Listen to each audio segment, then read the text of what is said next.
Hello साथियों, मेरे इस YouTube चैनल में आप सभी का आज फिर से स्वागत। आज हम अभिज्ञान शाकुंतलम के प्रथम अंक में 12वें पद्य से आगे अध्ययन करेंगे।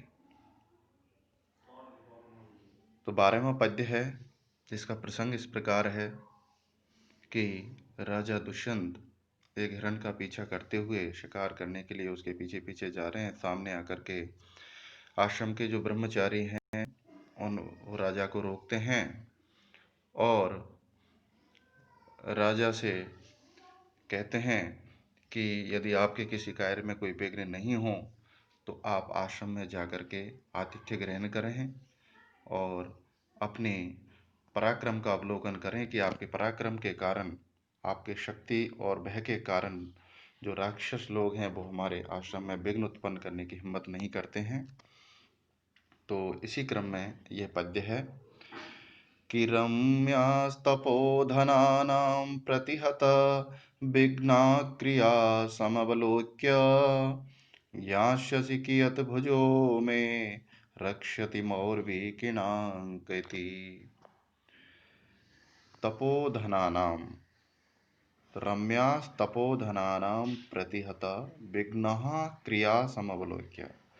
तपोधनानां, तप ही है धन जिनका, ऐसे तपस्वियों के प्रतिहत विघ्ना यानी मार्ग में आई हुई बाधाओं जिनकी नष्ट हो गई हैं, ऐसे रम्या बहुत सुंदर सुंदर यज्ञ आदि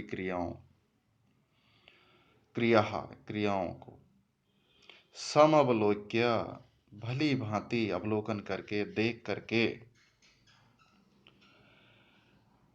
भली भांति देख करके आप ये जान जाओगे क्या कि मौर्वी किणांका, मौर्वी यानी धनुष की प्रत्यंचा को बोलते हैं मौर्वी, कि किण यानी आघात, बार बार यदि वो हाथ के टकराती है तो उससे वो उस निशान पड़ जाता है तो अंकित हो जाती है। तो मौर्वी किणांका, प्रत्यंचा के टकराने के कारण जो आपके हाथ पर जो निशान बना है, ऐसा यह निशान में भुजा, मेरी भुजा पर, कियत रक्षति, ऐसी मेरी भुजा कियत रक्षति, कितना रक्षा करती है लोगों को, आश्रम वासियों की, इति ज्ञास्यसि, यह आप जान जाओगे। तो यहाँ पर आर्या छंद है और यह स्पष्ट किया है कि आपके प्रताप के कारण, आपकी शक्ति और पराक्रम के कारण राक्षस आदि दुष्ट लोग इस आश्रम में विघ्न उत्पन्न करने की हिम्मत नहीं करते हैं। इसलिए आप तपोवन में जाएं और आतिथ्य ग्रहण करें, इसका अवलोकन करें। आगे के पद्य में जब वह ऐसा कहकर के तपस्वी लोग चले जाते हैं और जब राजा आश्रम में के निकट जाते हैं, तब वो देखते हैं कि सारथी से बोलते हैं कि रुकिए, आप यहीं कहीं आश्रम है आसपास, ऐसा मुझे प्रतीत हो रहा है, आश्रम की सीमा में हम प्रवेश कर चुके हैं। तब सारथी पूछता है कि महाराज आपको कैसे पता लगा? तब राजा कहते हैं कि आप नहीं देख रहे हो। क्या नहीं देख रहे हो? उसके लिए पद्य है कि नीबारा शुक गर्भ कोटर मुख भ्रष्टास्तरूणामध प्रश्नेग्धा क्वचिदिङ्गुदीफलविदा सूच्यन्त एवोपलः विश्वासोपगमादभिन्नगतया शतं सहन्ते मृगास्तोयाधारपथाश्च वल्कलशिखा निस्यन्दरेखाङ्किता। राजा दुष्यंत सारथी से कहते हैं, देखिए, तो कि देखिए सारथी कि क्वचित यहाँ पर कहीं कहीं शुक गर्भ कोटर मुख, शुक गर्भ तोतों के रहने का जो पेड़ में जो कोपर होता है, कोटर होता है, छेद होता है, उसमें तोते अपने घोंसला बनाते हैं। तो शुक गर्भ कोटर, शुकों के, तोतों के रहने के का जो कोटर है, विवर है, उसके मुख यानी आगे के भाग से, भ्रष्टा यानी गिरे हुए, नीचे गिरे हुए, अधा यानी नीचे गिरे हुए, किसके, तरुणाम, वृक्षों के नीचे गिरे हुए, क्या दिख रहा है, नीवारहा, नीवार नामक धान्य के बीज गिरे हुए हैं। तो ये धान्य कहीं और से नहीं हो सकते, आश्रम की खेती और भूमि और आश्रम में जो पक्षियों के लिए चौकेरा डाल दिया जाता है उसके हैं। दूसरा, क्वचित यानी कहीं, इंगुदी फल विदा, इंगुदी हिंगोट बोलते हैं, हिंगोट के फल, इंगुदी के फल को तोड़ करके पहले जो तपस्वी लोग थे वो तेल निकालते थे और उसी का अपने शरीर पर उपभोग करते थे।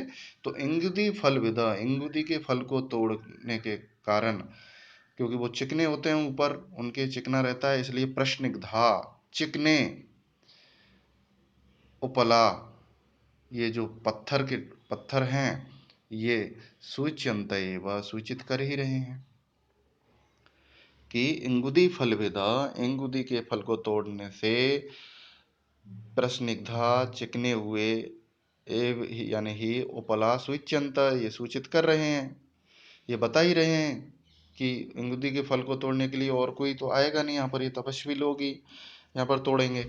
दूसरा, विश्वास उपगमात, विश्वास प्राप्त हो जाने के कारण, विश्वास प्राप्त कैसे हो जाने के कारण, कि आश्रम की सीमाएं, हमको कोई मारेगा नहीं, इसलिए भिन्न गतया, शांत चित्त से, बिना किसी इधर उधर भाग दौड़ के, मृगा यानी जो आश्रम के मृग हैं, वो शब्दम सहनते, मेरे रथ की आवाज को सहन कर रहे हैं। नहीं तो जंगली हिरन तो आवाज सुन करके भागते हैं, लेकिन ये भाग नहीं रहे हैं। इसी प्रकार क्वचित यानी कहीं, तोयाधार पथा, तोयाधार यानी पानी के स्रोतों की ओर जाने वाले, पथा यानी जो मार्ग हैं, वे वल्कल शिखा, तपस्वियों के जो वस्त्र हैं उनके छोरों से निस्संद यानी टपकने वाली रेखांकिता पानी की बूंदों से अंकित दिखाई दे रहे हैं। अर्थात मार्गों पर कपड़ों को हाथ में रख करके जब कोई इंसान ले जाता है तो उनके कपड़ों की छोरों से जो पानी टपक टपक करके जो निशान बनाता है रास्ते पर, तो वह निशान से अंकित है। इससे यह स्पष्ट हो रहा है कि यह आश्रम की सीमा है। इस प्रकार यहाँ पर एक जो पूर्व में स्थित जो जंगलों में ऋषि मुनियों के जो आश्रम हुआ करते थे उसका एक स्वाभाविक और वर्णन और आसपास के परिसर का स्वाभाविक वर्णन किया है, इसलिए यहाँ पर स्वभावोक्ति अलंकार है और शार्दूल विक्रीडित छंद है। अब राजा आश्रम के दरवाजे पर जाते हैं और वो जैसे ही राजा आश्रम के समीप पहुंचते हैं तो उनकी दाहिनी भुजा फड़कती है। दाहिनी भुजा किसी व्यक्ति या पुरुष की फड़कती है तो उसका मतलब होता है कि प्रेम की प्राप्ति, अर्थात स्त्री धन की प्राप्ति, ऐसा हमारे शास्त्रों में बताया गया है। तो राजा को ऐसा आभास होता है, इसलिए वह कहते हैं कि शांतमिदमाश्रम पदम स्फुरति च बाहु कुत फलमिहास्य अथवा भवितव्यानां द्वाराणि भवन्ति सर्वत्र। कि इदम आश्रम पदम, यह जो आश्रम पद है ये शांतम, शांत है। इस यहाँ पर इंद्रिय चंचलता देखने को नहीं मिलती है। पर बाहुच स्मृति, पर मेरी दाहिनी भुजा फड़क रही है। तो अस्य फलम, इसका जो फल है स्त्री धन की प्राप्ति, यह कुत, यहाँ कैसे मिल सकता है, अर्थात यहाँ मुझे मेरी प्रिय या प्रेम का कैसे मिल सकती है।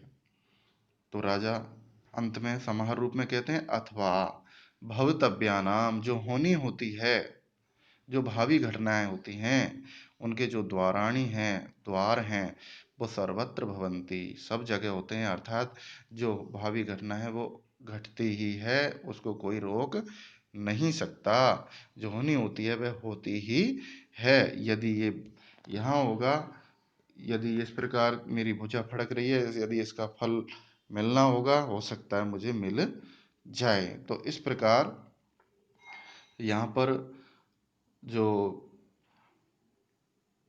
ऊपर का जो विशेष कथन है और उसका नीचे के अथवा भवतव्यानाम द्वाराणि भवन्ति सर्वत्र, इस कथन के द्वारा, सामान्य कथन के द्वारा ऊपर की बात का समर्थन किया गया है।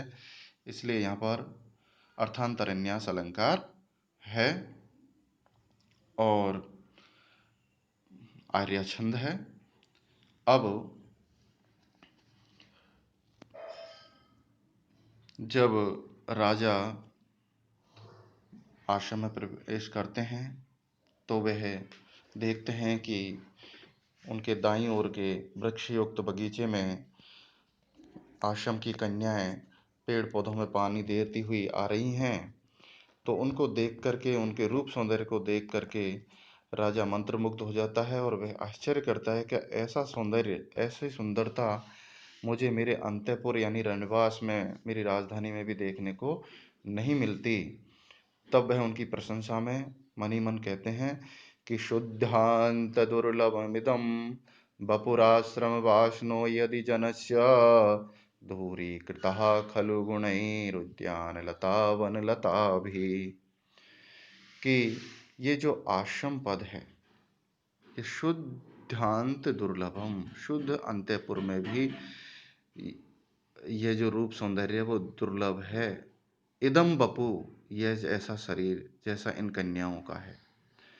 यदि आश्रम वासने जनस्य, यदि आश्रम में रहने वाले, जंगल में रहने वाले लोगों का इस प्रकार का सुंदर शरीर है, तो मैं ये कह सकता हूं कि खलु निश्चय ही वनलता भी, जंगल की बेलों के द्वारा, गुणे, अपने गुणों, रूप सौंदर्य के कारण, सुगंध के कारण, उद्यान लता, उद्यान की लताएं दूरी कृता अर्थात तिरस्कृत कर दी, अपनी सुंदरता के कारण फीकी कर दी। अर्थात क्यों? क्योंकि वन की लता को कोई संवारने, सजाने, काटने, छाटने, तराशने वाला नहीं होता है, उनको एक विशेष रूप देने वाला नहीं होता है, वो स्वाभाविक रूप से अपने प्राकृतिक सौंदर्य में रहती हैं।